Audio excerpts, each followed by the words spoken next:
Fala pessoal, tudo bem com vocês? Por acaso você é aluno da Unip, Universidade Paulista?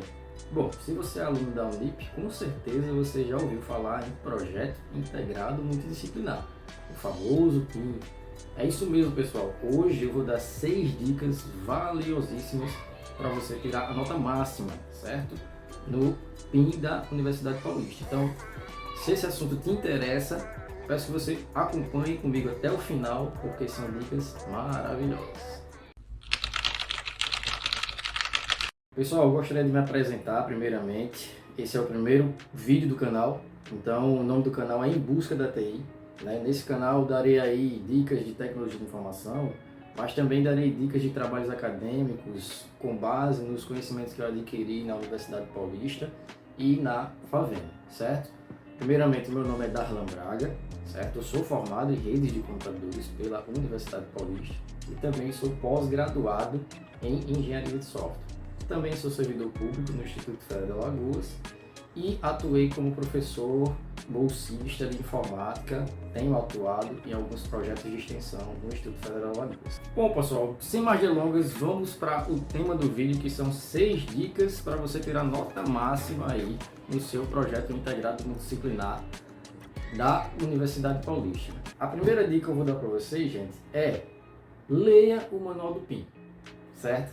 Gente, pode parecer clichê o que eu estou falando, mas eu já vi muita gente fazendo o projeto integrado multidisciplinar totalmente fora do tema que foi proposto ali no manual, certo? Eu não sei como é que as pessoas conseguem fazer isso. A minha dica que eu dou para vocês, quando vocês pegar lá o manual do PIM, dá uma olhada lá na parte de formatação, certo? Que vai dizer como é que é feita a formatação da capa, da folha de rosto, do resumo, do sumário, da parte textual, né, que é a introdução, o desenvolvimento e a conclusão, certo? Dá uma lida, uma dissecada naquela parte de formatação, e depois que você der esse passo, você vai para a parte da contextualização do cenário, certo? Se você for lá na contextualização, lá no manual do PIM, ele vai dizer para você o que é que vai ter que conter no seu trabalho, o seu conteúdo, certo? Ele vai dar um cenário, ele vai dar um contexto, vai dar uma historinha lá e vai explicar, e com base nesse contexto, com base nesse cenário, ele vai pedir para você fazer atividade A, atividade B, atividade C, vai estar tudo elencado lá, certo? Eu costumo dizer que o PIM ele é um trabalho científico, certo? Mas se formos comparar a um TCC, né, ou uma monografia, enfim, uma tese dissertativa,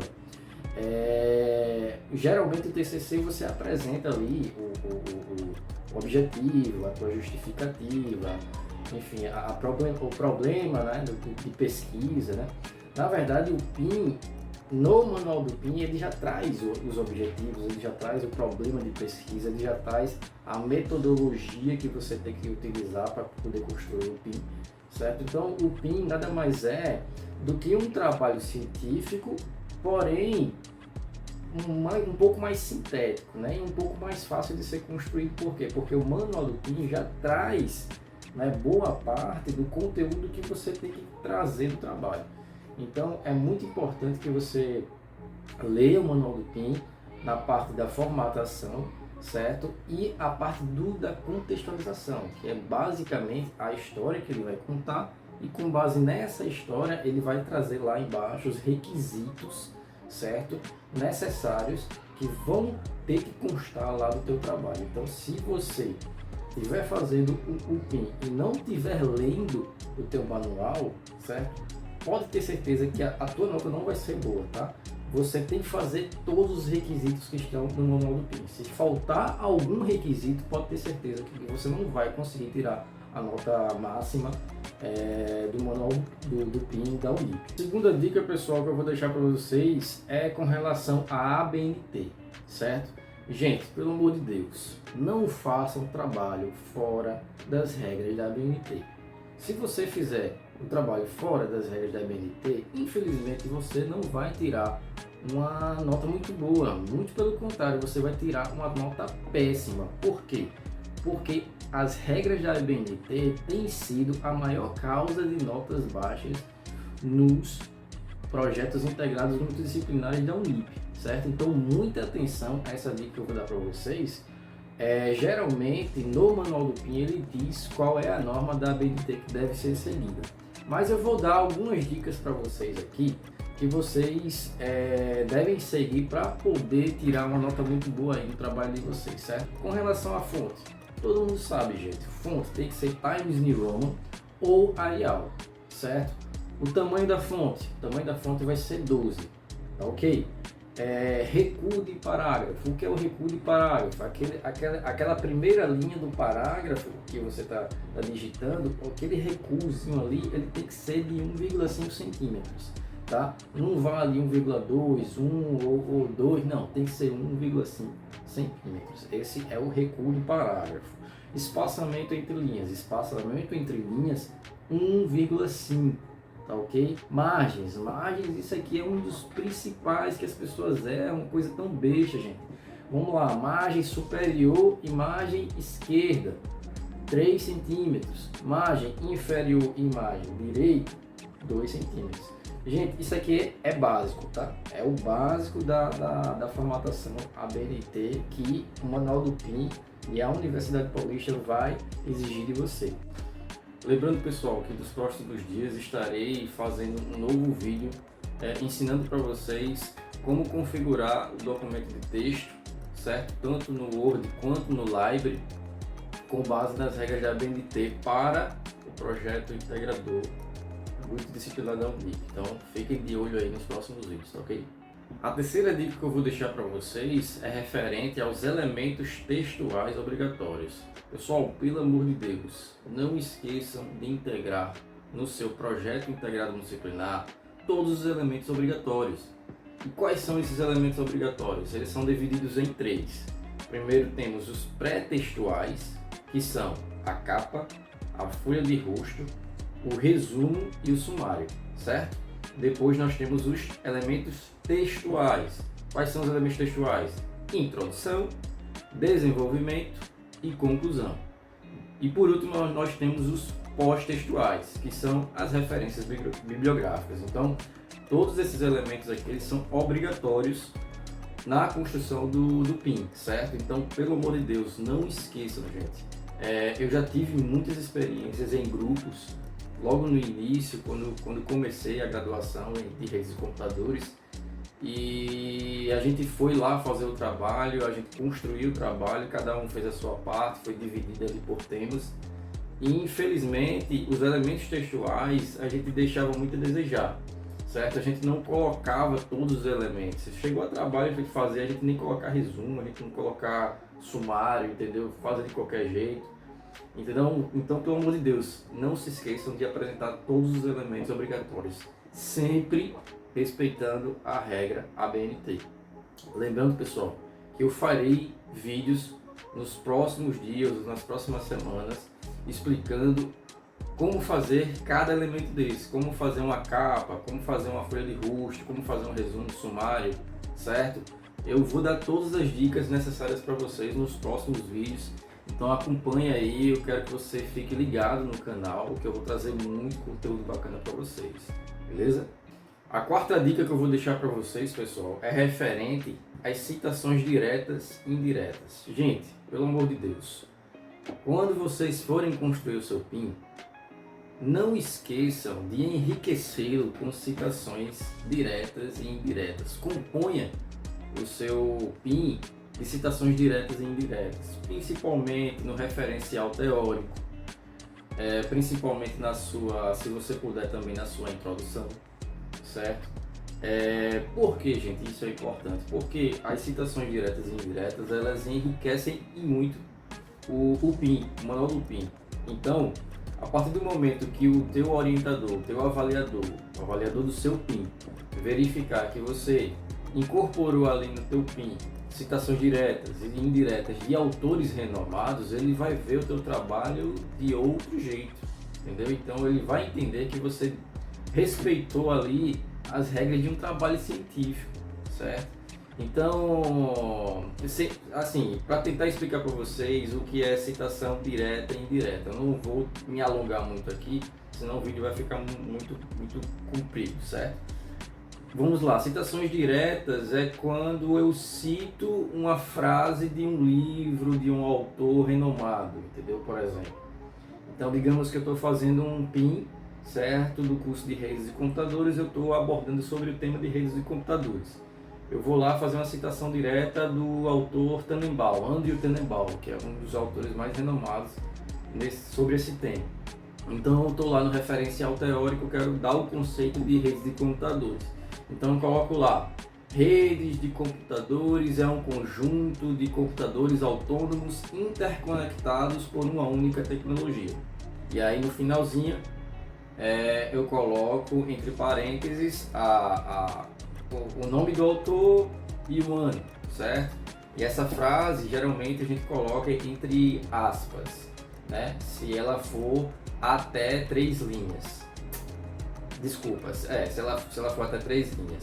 E se ela for mais de 3 linhas, a gente tem que colocar recuado, né, num parágrafo a partir de 4 centímetros da margem esquerda, certo? Isso aí eu vou explicar para vocês num outro vídeo, tá ok? Então isso é citação direta. E o que é uma citação indireta? Uma citação indireta é quando você não precisa colocar entre aspas, certo? Ou quando você faz o recuo. Na verdade, você vai fazer a citação do autor parafraseando, entendeu? Ou seja, do corpo do texto. No momento que você está construindo ali, você vai colocando no corpo do texto, sem precisar colocar aspas, ou recuo, ou 2 pontos, certo? Então, digamos assim, vou usar o mesmo conceito de rede de computadores. Digamos que eu estou falando lá, de acordo com Andrew Tannenbaum, né, as redes de computadores são um conjunto de computadores autônomos interconectados por uma tecnologia, vírgula, ou seja, eu não precisei colocar aspas, certo? Eu não precisei colocar aspas, e não necessariamente você vai utilizar as mesmas palavras do autor. Às vezes você pode mudar uma palavra, um subjetivo, uma preposição, mas o sentido vai ser o mesmo, você vai estar parafraseando, certo? Isso é uma citação indireta. Eu vou fazer um vídeo separado só explicando citação direta, só explicando citações indiretas para vocês entenderem melhor, mas basicamente isso. Se vocês fizerem isso, uma citação direta e citações indiretas no seu trabalho, principalmente no referencial teórico, principalmente na introdução, tenho certeza que vai enriquecer muito o teu trabalho e você vai tirar uma nota muito boa, porque o teu avaliador vai considerar que você realmente fez o teu trabalho com muito cuidado e com muito esmero, beleza? Então se liga nessa dica. A quinta dica que eu vou deixar para vocês, pessoal, é referente à utilização de tópicos e subtópicos no seu projeto integrado multidisciplinar. Gente, é muito importante que vocês dividam o seu trabalho com tópicos e subtópicos para que ele pareça um trabalho organizado, certo? Vou dar um exemplo para vocês. Quando vocês forem construir a sua introdução, que vai ser o primeiro tópico do seu trabalho, certo? Que vai constar ali no sumário, você vai criar o tópico 1, introdução. Depois que você construir o tópico, divide a tua introdução em subtópicos. Coloca lá o subtópico de contextualização, certo? Você vai contextualizar, você vai introduzir o teu trabalho, o teu tema que você vai debater, vai discorrer ali no PIN. Então utiliza o manual do PIN. O manual do PIN tem uma contextualização. Ele não conta a historinha lá, não conta cenário. Então utiliza o próprio manual do PIN para fazer a contextualização. Então cria esse tópico de contextualização para explicar, para abordar o tema que você vai tratar, certo? Depois da contextualização, você vai falar da justificativa, certo? Cria um subtópico lá para justificativa. Na justificativa, você vai dizer ali o porquê. Por que você está fazendo aquele trabalho, certo? Então, é muito importante que você coloque esse subtópico de justificativa, beleza? Então, depois que você colocar o subtópico de justificativa, você coloca o objetivo, um subtópico para objetivos geral e específicos, certo? No manual do PIN também tem falando ali sobre objetivos gerais e específicos. Então você pode utilizar o manual do PIN como auxílio para construir o teu objetivo geral e específico dentro do PIN, beleza? Depois que você fizer o tópico de objetivo geral e específico, faz um tópico para metodologia, a metodologia que você vai utilizar para a construção do trabalho de modo a alcançar os resultados pretendidos lá na justificativa, certo? Ou no objetivo, beleza? Então é interessante você construir esse tópico de metodologia. Você vai dizer lá se o teu trabalho é pesquisa qualitativa, quantitativa, enfim, se é pesquisa literária, se é entrevista. Então, assim, você vai construir ali e vai dizer para o teu avaliador qual o método que você utilizou para construir o teu trabalho, certo?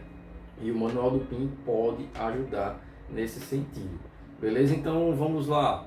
Vamos pular para o tópico de fundamentação teórica, que seria aí dentro do tópico do desenvolvimento.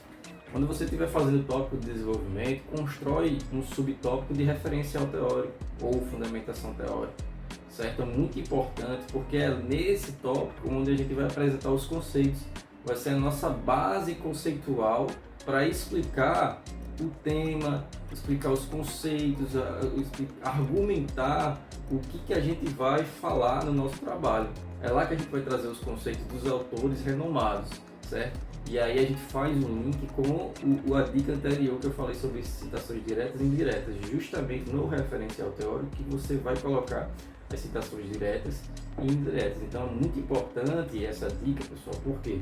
Porque o teu autor, o teu avaliador, com certeza, ao ver que você teve esse cuidado de criar um referencial teórico, com certeza ele vai ver ali que você teve ali um cuidado, entendeu as regras da construção de um trabalho acadêmico, um trabalho de pesquisa, e tenho certeza que a sua nota vai ser muito, mas muito boa, beleza?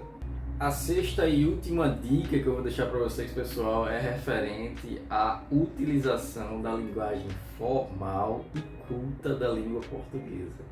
Pois é, pessoal, isso pode parecer clichê, mas é algo básico que muitas pessoas não respeitam no projeto integrado multidisciplinar, por incrível que pareça. Então, pessoal, o que acontece normalmente? As pessoas, geralmente, quando estão construindo um projeto integrado multidisciplinar, elas copiam textos diretamente da internet, certo? Elas não têm esse cuidado de colocar citações diretas, citações indiretas, elas pegam diretamente da internet. Não tem problema, tá? Não tem problema você utilizar textos da internet, contanto que você faça uma referência correta lá na referência bibliográfica, que é lá no final do trabalho. Não tem problema, porém, qual o problema de você utilizar muito texto da internet? Primeiro que o teu trabalho ele fica muito fraco, certo? O teu trabalho fica muito fraco. E o segundo, que é referente a essa dica que eu estou dando, que é o problema de ortografia e de gramática. Beleza? Então muita gente copia da internet, cola no trabalho, não tem o cuidado com a ortografia, não tem o cuidado com o uso de vírgula, com o uso de acentuação, de fazer uma revisão das palavras que estão ali no trabalho. Não se esqueça que o PIN é um trabalho científico, um trabalho acadêmico, então você tem que utilizar termos não coloquiais e sim termos formais, entendeu? Não pode estar em primeira pessoa, certo? Sempre, de preferência, em terceira pessoa. Então, assim, é interessante que você tenha esse cuidado ao construir, ao digitar o teu trabalho. Eu já participei de trabalhos em grupo. Mais uma vez, vou dizer aqui que eu não gosto, não tive muitas experiências positivas, tirei notas muito ruins, e só a partir do momento que eu comecei a fazer o trabalho sozinho, e aí é que eu comecei a tirar notas boas, porque eu sempre tive cuidado com trabalhos e da minha parte sempre fiz. O problema é que os outros não têm esse mesmo cuidado. Então, por mais que seja algo clichê, algo básico, linguagem formal e culta da língua portuguesa, isso tem tirado pontos dos pins do pessoal. Então, muito cuidado com essa dica, é algo muito simples, mas que se você seguir direitinho, o teu avaliador vai verificar que você fez o teu trabalho, que não tem erro de gramática, de ortografia, e com certeza você vai ganhar pontos positivos com relação a isso. Beleza, gente? Essas foram as 6 dicas que eu deixo para vocês. Espero que vocês tenham gostado, certo? Desse conteúdo. Se vocês seguirem à risca essas 6 dicas, eu tenho certeza que vocês vão se dar muito bem, né, no seu PIN da Unip, certo?